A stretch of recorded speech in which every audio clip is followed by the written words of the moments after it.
All right, let's dive into this explainer and completely demystify the Ai-Thinker A9G Development Board. If you've ever wanted to build a device that can track its location anywhere in the world and actually text you about it, you've probably found yourself staring at a super messy pile of separate GPS modules, cellular modems, and microcontrollers. You know the drill. It's an absolute nightmare to wire up and honestly, even harder to power. But today, we're looking at a piece of hardware that elegantly solves every single one of those problems. Because think about it, this is the overarching challenge of remote IoT tracking. How do you cram quad-band GSM, General Packet Radio Service for internet connectivity, and a highly accurate positioning system into a footprint that's barely larger than a coin? And more importantly, how do you actually make it reliable when you take it out of the lab and put it into the real world? Well, today we'll see exactly why the A9G is essentially the holy grail solution for developers. So here's our quick roadmap for today. We'll start by meeting the module, then look at the hardware architecture, tackle wiring and power survival, go over firmware and AT commands, and wrap up with the GPRS C SDK. Okay, let's kick things off with part 1, meet the module. So what we're looking at here is a complete quad-band GSM and GPS module, all packed into a super compact SMD package. This little square is quite literally designed to save you incredible amounts of time and money when developing GNS applications.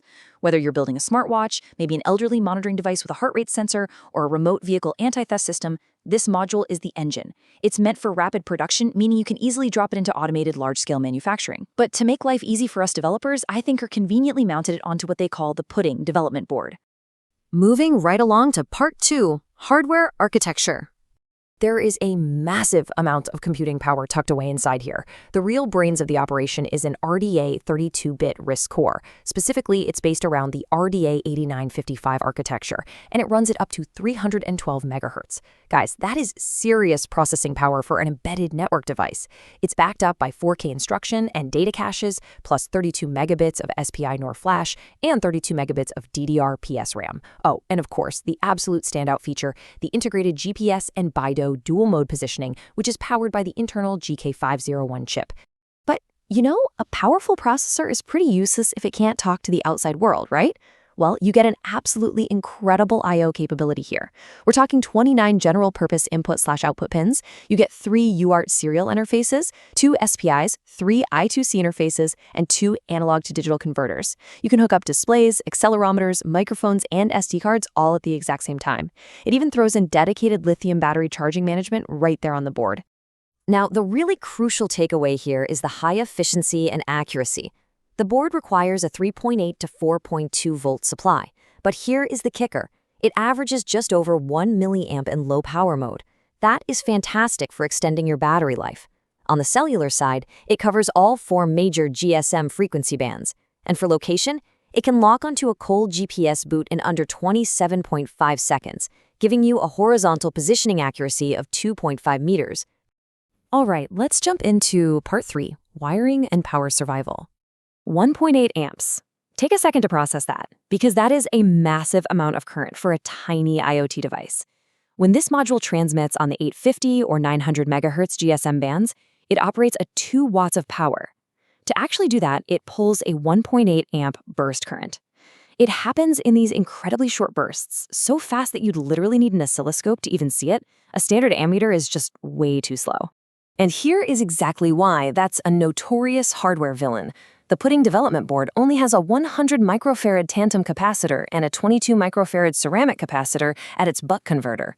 That simply isn't enough capacitance to handle a massive 1.8 amp gulp of electricity. When it tries to pull that power, it causes a severe 2.3 volt drop on the VBAT supply. The result? Your board randomly crashes, it restarts constantly out of nowhere, and your SD card will inexplicably lock up and fail to mount. So if you're experiencing these weird, phantom bugs, here is how you survive. First off, you can solder some beefy capacitors in parallel. Adding a 470 microfarad or even a 1000 microfarad electrolytic capacitor smooths out that voltage drop significantly. Second, if your local network allows for it, switch over to the 1800 or 1900 megahertz bands. The module only uses 1 watt on those bands, which drops the burst current down to a much more manageable 0.8 amps. Lastly, ditch those weak USB laptop ports. Power the board directly from a robust, high-quality 1865 lithium battery wired straight to the VBAT pins. That brings us to part 4, firmware and AT commands. Once your power supply is rock solid, it's time to actually communicate with the board. For basic operation and testing, you don't even need to write any code. You just need to talk to it over serial. You'll wire up a USB to TTL converter, just connect the 5-volt power and ground, and then cross the communication lines. So connect the board's AT_TX to your converter's RX and the board's AT_RX to your converter's TX. From there, just open up a serial terminal on your computer at the default baud rate of 115200. Now you can just use standard AT commands. This is essentially that classic text-based protocol that cell modems have used for decades. You type AT and hit send, and the board replies OK.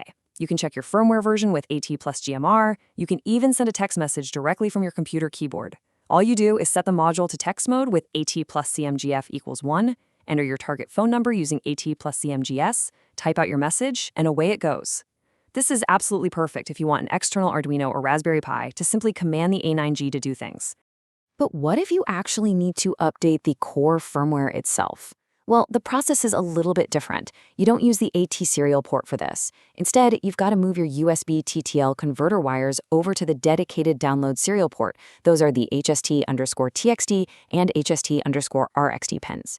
Once you're wired up, you press and hold the power button, open up the official FP upgrade.ext burning tool on Windows, select your compressed firmware file, and click Start. It'll automatically detect the port and flash the new OS right onto the module. Finally, let's wrap up with Part 5, the GPRS C SDK.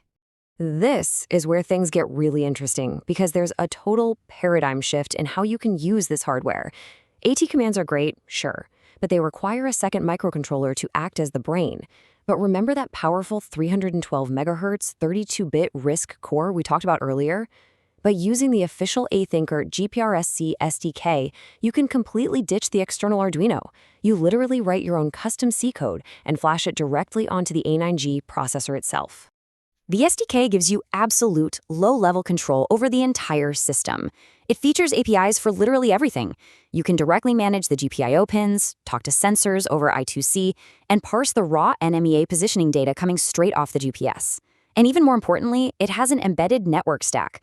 You can natively establish secure SSL/TLS connections, open WebSockets, publish MQTT messages to a server, and even connect directly to Gizwitz or Aliyun cloud infrastructures.